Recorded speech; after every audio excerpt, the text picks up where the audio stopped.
What is up, my paisanos? I Still Stallion back at it again.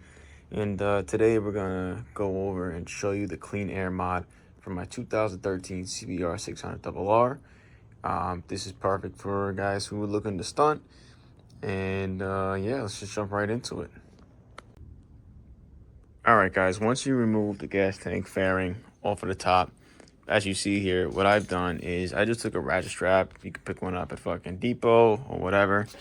Shove the actual thing through the mounting hole, and then I just strapped it up to the back of the tail, just to kind of keep it out of the way, so that way you have full access, take out the air box, and do what you got to do. Also, before I forget to mention, I would clean up the surface area, the surrounding area of the whole air box, just that way that stays clean. In addition to that, as you're pulling up the gas tank, the vent tube and your overflow tube might end up popping out, so just be aware of that when you do it. Also, don't forget to disconnect the fuel line to the fuel rail. Right here, there's two little clips, a little rubber piece. You just pull this out of the way, and then you can push in these two blue clips, and then it just pop right out. Well, it shouldn't just pop right out. It's going to take a little fucking finesse, but you'll get it.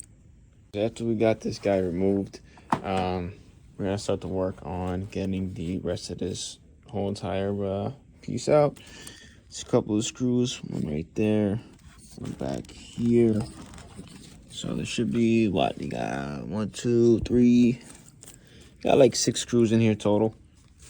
After busting my fucking balls for a few minutes trying to get it out of this wire harness, you're gonna have a plug on the bottom here. Make sure you take that out so you don't rip the fuck out. And then you're gonna have 2 hoses on both sides, and these are where your plugs are gonna go. So I'll show you as we continue. But yeah, here we go. So once you have the solenoid disconnected, this is what it's going to look like. All right, so you're going to have your hose here, number 1, number 2, and number 3 right here. Your 4th one you're not going to need. That's the one at the very end. That's right here. That gets disconnected. You're not going to need that. Toss it, keep it, whatever the fuck you want to do with it. You're going to disconnect this one wire harness, and then the solenoid is going to be gone. Another quick tip, something that I like to do typically, is if you can, grab some masking tape and just label it. This is for the steering damper that I did when I took it out and I replaced it with a GPR. I don't have any in this case, but whatever. I'm going to have pictures and shit just to remember if I ever need to. But should throw some electrical tape on it just so that way the connection stays good. Just in case if I ever need to, for whatever fucking weird reason, put it back in, I can. And on top of that, people will typically throw the fucking thing out. But I'm going to keep it just in case, once again. Just decided to bypass both the reed valves with a coupling in the middle, and then I picked up myself a little fucking crankcase vent filter from AutoZone and another coupling. So now the idea is I'm gonna run it down here like so. This fucking down here, pretty much near the radiator in a sense, but a little bit something like this, and then get this fucking routed a certain way, and the idea is I'm gonna have it 90'd and 90'd so it's up and out the way. That's pretty much could be the idea behind that. Alright guys, also as far as the caps, I just picked up a set of 2 from AutoZone.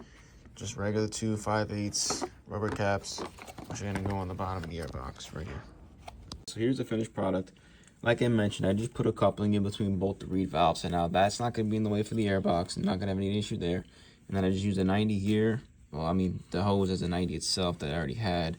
And then I picked up a 90 from the hardware store, ran that, used the existing hose again that I had, and just ran the filter, boom, around the opposite side. You can actually even see it right in the fairing right here. So, that thing came out mint. It's going to work fine. So, decent setup. Quick tip, as you're reassembling the airbox, I would make it easier on yourself and remove the intake ports. And also, come to this side, you're gonna see a little hose right there chilling. Don't forget to plug that back into your little fucking port right there, and also your plug, otherwise you will get an FI error code. Alright guys, once you got the airbox in place, make sure you tighten down all 6 screws. Got 2 up there, 2 in the middle, you got another 2 on the bottom here. and you'll be fucking pretty much good to go. It looks good so far. And again, just make sure that that hose did not come off right down in there. It's kind of hard to fucking see. Again, my shaky hands doesn't help. Alright, so I can fucking focus on that fucking thing. So anyway, you see the blue plug right here, and that hose right underneath it right there. Make sure that's on there nice and tight, and you'll be good to go.